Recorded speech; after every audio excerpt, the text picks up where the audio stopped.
उद्या जर समजा तो म्हणला 100 लोक तुझ्या घरी पाठवतो, आम्ही घरात राहतोय, आमच्यावर असं काहीतरी झालं तर याला कोण जबाबदार आहे? औरंगाची औलाद म्हणणं, शिवाजी महाराज तुझ्या आईचा बाप सॉरी आईचा नवरा होता हे म्हणणं, ह्याच्यापेक्षा दंगल घडवणार दुसरं अजून काय अपेक्षित आहे तुम्हाला? आईबद्दल बायकोबद्दल एकदा अश्लील बोललं जातंय. मी महिला आहे, विनयभंगाचा कलम दाखल करा अशा माझी मागणी आहे. टिपू सुलतानचा फोटो लावला म्हणून FIR दाखल होते आणि औरंगाच्या औलाद तू शिवाजी महाराज तुझ्या माईचा नवरा होता हे म्हणल्यावर व्हायला तुम्हाला एवढा वेळ का लागतोय? 193 कलम आहे ना हे दंगल घडवण्यासाठी. औरंगाची औलाद म्हणणं सर मी बोलते काय औरंगाची औलाद म्हणणं, शिवाजी महाराज तुझ्या आईचा बाप सॉरी आईचा नवरा होता हे म्हणणं, ह्याच्यापेक्षा दंगल घडवणार दुसरं अजून काय अपेक्षित आहे तुम्हाला? का संदिग्ध आहात तुम्ही? काल ह्यानंतर सुद्धा 2 फोन आले, दोन्हीमध्ये आईबद्दल बायकोबद्दल एकदा अश्लील बोललं जातंय. मी महिला आहे, विनयभंगाचा कलम दाखल करा अशा माझी मागणी आहे. आणि हे जे आहे ना ती FIR घ्यायला एवढा वेळ जर लागत असेल ना, उद्या जर समजा तो म्हणला 100 लोक तुझ्या घरी पाठवतो, आम्ही घरात राहतोय, आमच्यावर असं काहीतरी झालं तर याला कोण जबाबदार आहे? किती तास झाले या घटनेला? आज 24 तारीख आहे, 22 तारखेला ही गोष्ट झालेली आहे. काय झालं आज पण आतापर्यंत काय केलं? म्हणजे एक कलम माहिती करून घेण्यासाठी एवढा वेळ लागतोय. काल आम्ही दुपारी तुम्हाला हे दिलेलं आहे. मला वाटत नाही की एवढा पण वेळ एखादं कलम म्हणजे जर मी लॉची स्टुडंट आहे, मी आता फक्त ऍडमिशन घेतले, BNSचं एक पुस्तक असणार मला हे समजलं आणि जेवढी माझी बुद्धी आहे ना म्हणजे टिपू सुलतानचा फोटो लावला म्हणून FIR दाखल होते आणि औरंगाच्या औलाद तू शिवाजी महाराज तुझ्या माईचा नवरा होता हे म्हणल्यावर व्हायला तुम्हाला एवढा वेळ का लागतोय असं मला उत्तर पाहिजे. काय उत्तर? साहेब ही पत्नी म्हणून बोलते, तुम्ही अटेन्शन द्या तिकडे. नाही हे इग्नोरन्स आहे, हा सहन करणार नाही आम्ही. मी तुमच्याशी 24 तासापेक्षा जास्त वेळ झाला. तुम्ही आमचा मोर्चा असला आंदोलन असला की लगेच उचलता. ह्या कार्यकर्त्याला मागच्या महिन्यामध्ये 2 महिन्यापूर्वी उचललेला आहे. लगेच त्याच्या घरी पोलिसांना पहारा होता. अजून किती तुम्हाला मुख्य गृहमंत्र्यांच्या आदेश आले म्हणून सांगा ना हे अडवण्यासाठी. स्पष्ट बोला ना तुम्ही. अभियोक्ता लावा फोन, आता लावा फोन तुम्ही अभियोक्त्याला. सरकार अभियोक्त्याला फोन लावा, इथं बोलून घ्या. बघूया काय सांगता तुम्ही आम्हाला. जेव्हा पुरोगामी चळवळीच्या 500च्या खुनाबद्दल या पोलीस स्टेशनमध्ये गुन्हे काय केलंय पुढे तुम्ही तपासा पूर आहे तुम्ही. आता याचा खून पडायची वाट बघताय का तुम्ही?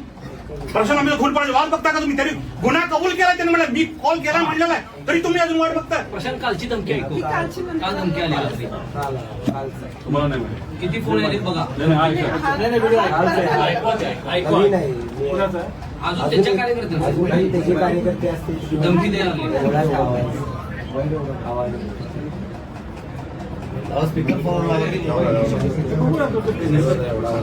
नंतर येऊन द्या ना प्रशांत. दादा FIR झाला पाहिजे.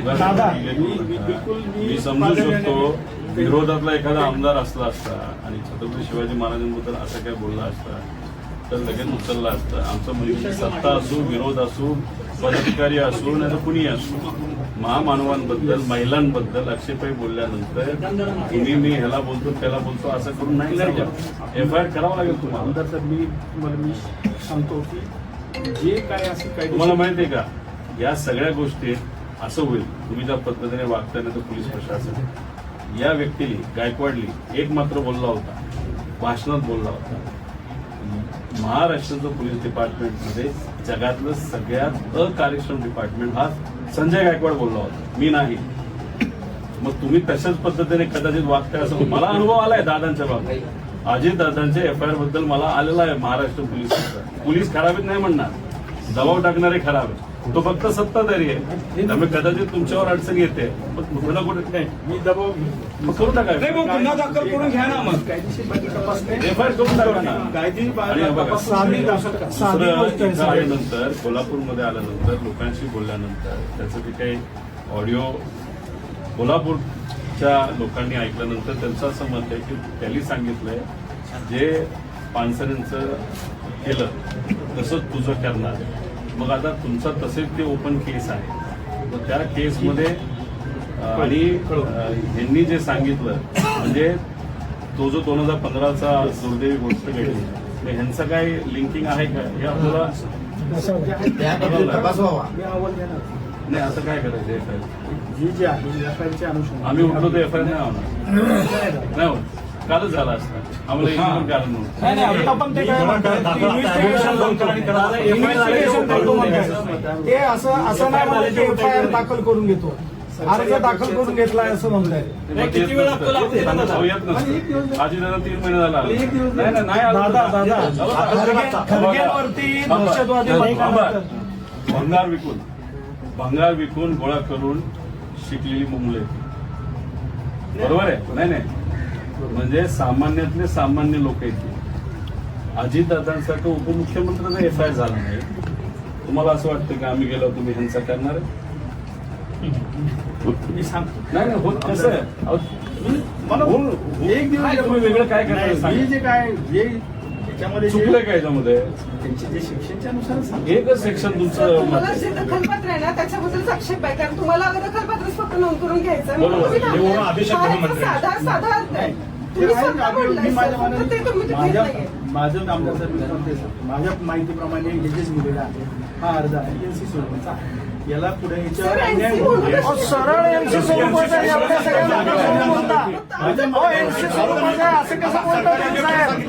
असं कसं ऐकून घेऊ आम्ही? असं कसं ऐकून घेऊ? तुम्ही एमसी स्वरूपाचं आहे म्हणजे काय साहेब? तुमचं जर काही असं असेल एमसी स्वरूपाचा अहो साहेब खरगे साहेबांनी दहशतवादी म्हटल्यानंतर त्यांच्यावरती आणि यांच्यावरती काय नाही होत? दुसरा खून आम्ही नाही बर्दाश्त करणार. याच पोलीस स्टेशनमध्ये पोलिसांनी काही केलेलं नाही त्याच्यामध्ये आणि तुम्ही आम्हाला सांगता अजून निर्णय तुमची तुम्ही चार्जशीट जज पूर्ण झालेली नाही. एनसीआर त्या संदर्भातली. एनसीआर म्हणून कॉग्निझेबल ऑफेन्स आहे. गायकवाडला इथं ओढत आणला पाहिजे. पोलिसांचा काके दाखवाय तुम्ही इथं अशोक कामते शहीद गडकरी यांचा वारसा आहे महाराष्ट्र पोलिसांचा. घाबरताय का ओढत आणला पाहिजे. गायकवाडला घाबरताय का? आज तुम्ही एमसी स्वरूपाचं आहे कसा म्हणता? 192 म्हटलंय ना त्याच्यामध्ये. असं समजून तुम्ही एफआयआर करा. नाही खरगेंनी फक्त दहशतवादी म्हटल्यानंतर त्यांच्यावरती एफआयआर झाला ना, या देशातच झाला ना. मग ते मोदींना म्हटले म्हणून आणि एका साध्या माणसाला म्हटलं तर ते चुकीचं आहे. हा दादा एक सांगायचं राहिले, हरामखोर म्हटला तो पानसरेंना आणि तरी पण तुम्ही म्हणता एनसी स्वरूपात आहे. काय करायला पाहिजे तुम्हाला? काय करायला पाहिजे? ते गायकवाडच्या ऐवजी तुम्हाला ओढून काढायला पाहिजे नाही की नाही? नाही हे बघा हे चुकीचं आहे. नाही म्हणजे काय अहो हे काय आहे? हरामखोर म्हटलं तो पानसरेंना. आम्हाला काय लाज आहे की नाही? पानसरेनं एवढं बोलल्यानंतर हा अधिकारी म्हणतो अधिकारी म्हणतो की एनसी स्वरूपाचा आहे. सकाळी निवेदन द्यायला येणार होते माहित होतं ना साहेब. मग तुम्ही सर्व अशाच नवनवीन अपडेट्ससाठी डिजिटल कोल्हापूर चॅनेलला सबस्क्राईब करायला विसरू नका.